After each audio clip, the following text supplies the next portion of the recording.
I think you all recall my recent discussion of this. In an attempt to link Wall Street and open up a $30 trillion market, Robinhood is filing a proposal to the SEC to regulate tokenized real-world assets.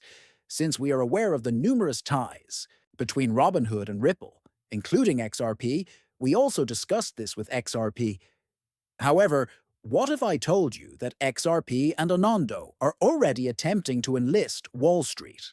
Many people are actually unaware of this, but we really need to concentrate on some of these other projects, like ONO, as ONO is already totally focused on the Wall Street 2.0 push and is working with Ripple. Take, for instance, February of this year, when they published an article on their website headlined, Wall Street 2.0 Towards the Open Economy. In fact, many of the inefficiencies that afflict conventional markets are being addressed by technology. Furthermore, we typically think of finance in terms of remittances and cross-border transfers, but what about the stock market? Because the stock market itself suffers from the same inefficiencies, if not more, and many of these markets are totally constrained. Therefore, when we consider that, we immediately consider all of the major banks and all of the major players involved in the whole life cycle of the stock markets. As we consider that, we can see the main issue. There are many middlemen and many restrictions, and there are efforts to address all of this.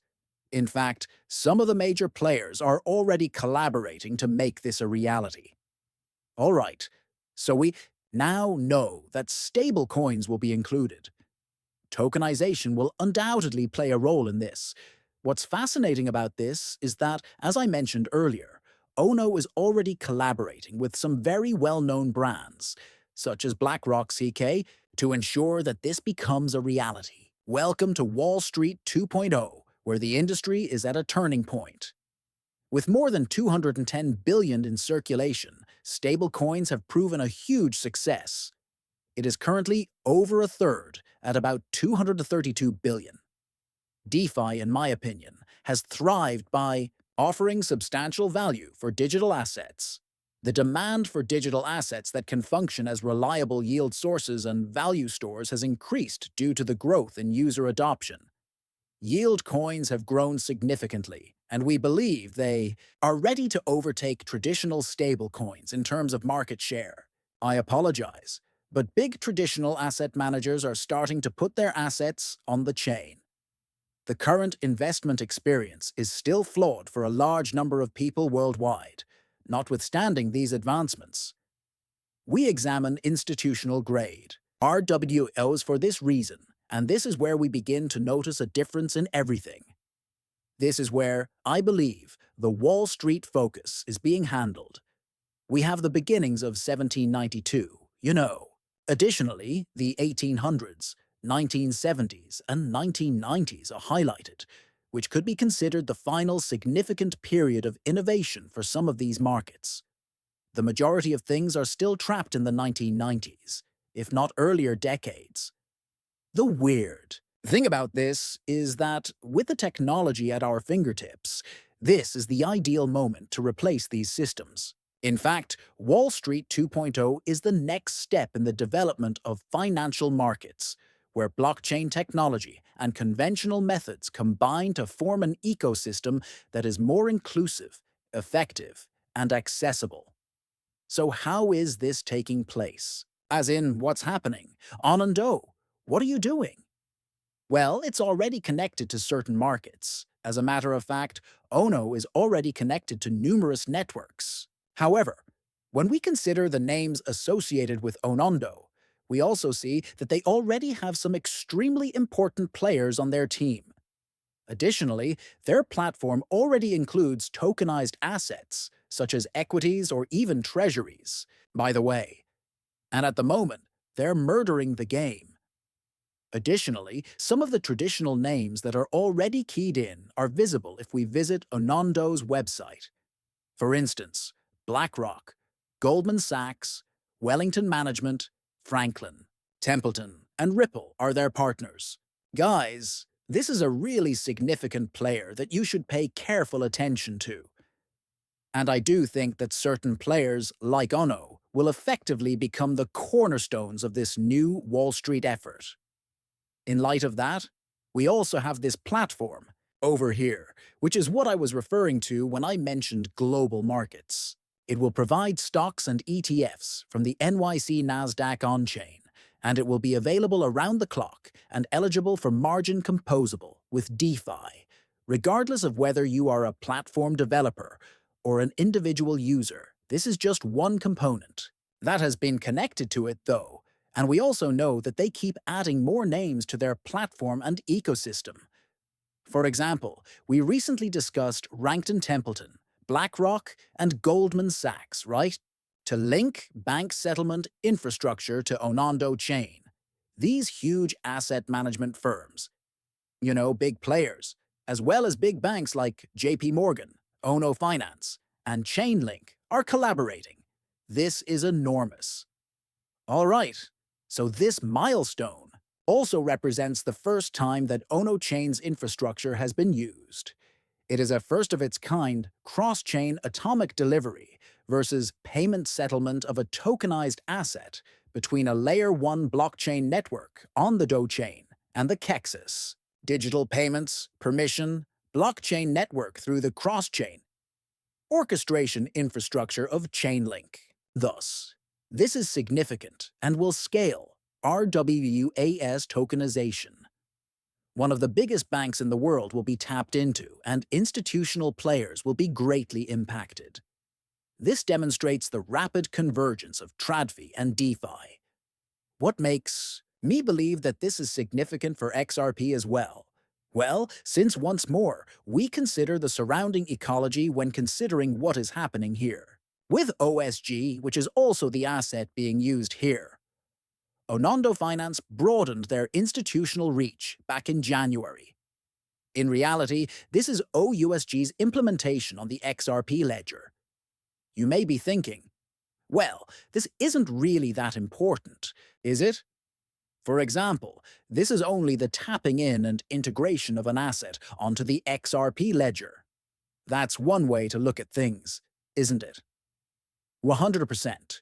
Or consider the fact that a bridge is currently being built here that will broaden the institutional side of the XRP ledger overall. We also have all of the advantages that the XRP ledger offers in relation to OUSG, which they also claim will access institutional-grade infrastructure for tokenized RWAS that supports institutional-grade DeFi, including security, settlement, and liquidity. This is enormous. This collaboration for the XRPL, it's significant from Ripple's perspective as well, as they wish to give institutional DeFi a lot more attention. ONO is now beginning to emerge as a more significant component of the TradFi moving on-chain puzzle.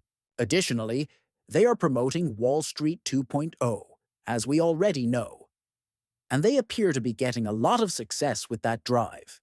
Furthermore, we also go over here. For the first time, you may switch from a tokenized bank deposit to a tokenized treasury around the clock because, once more, that's exactly what this accomplishes. Pay close attention to what is being discussed here. Indeed, we are thrilled to report that we have successfully executed the first real test and net transaction for the chain, in which an investor using a tokenized deposit on JP Morgan's permission blockchain ledger was able to atomically subscribe to a tokenized treasuries product OSG on-chain. For the first time ever, you can go from a tokenized bank deposit to a tokenized treasury around the clock every day of the year. Additionally, it begins to dismantle the boundaries between the innovation occurring in the public blockchain ecosystem and the long-standing practices of banks such as JP Morgan. Yes, this is the beginning of these large banks, and as we already know, the Wall Street behemoths are also involved. With the help of these particular infrastructure players, everything is moving on-chain.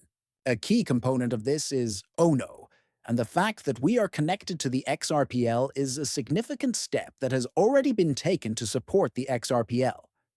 However, don't forget about USDY, which is now supported via Zodiac custody and will soon receive support from OUSG.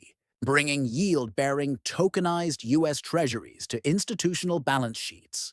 This was only revealed on May 29th. What makes this significant? Because Standard Charters already collaborated with Ripple and supported Zodiac custody. Since it was Metaco, this is essentially Ripple custody.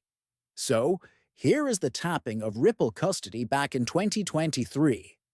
Once more, the linkages are obvious, and I believe this is another reason why Ripple released this. Ripple is involved if it's occurring on-chain. Learn how blockchain is transforming the financial industry. We have the Wall Street Bull here, so as you guys are aware, I did include this in the video where I was discussing Robinhood.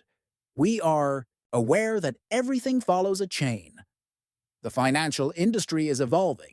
Why, therefore, wouldn't Wall Street follow suit? We also have a clock here, you know. Along with Broad Street, we have Wall Street on the left. Again, when we consider these players, two prominent names in the industry with substantial institutional grade access are Ripple and ONDO.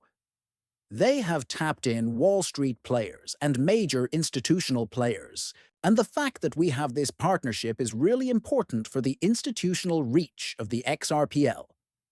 Now that JP Morgan and Chainlink have made this big move, I do think we're going to see an accelerated push from more banks and asset management firms, which will speed up the tokenization revolution. And I really believe that XRP and XRPL will benefit much from this as well. Since Ripple wants to use tokenization to enable institutional and DeFi initiatives, we know that they are heavily involved in the tokenization space from the institutional side. I have a strong suspicion that this is just one of many announcements we will see this year. The traditional banking system is starting to incorporate tokenization more and more. We also know that stable coins are growing more and more popular here since OSG is, essentially a stable coin. I want you all to understand that the revolution is not, imminent when we consider what is happening here. It's here, taking place. Having said that, I hope you all found this video entertaining. You are more than welcome to follow me on Twitter and join the free Discord in the description below. And if you do, please leave a like and subscribe notifications on, since there will be more free stuff. Having stated that, I want to thank everyone for watching. Goodbye.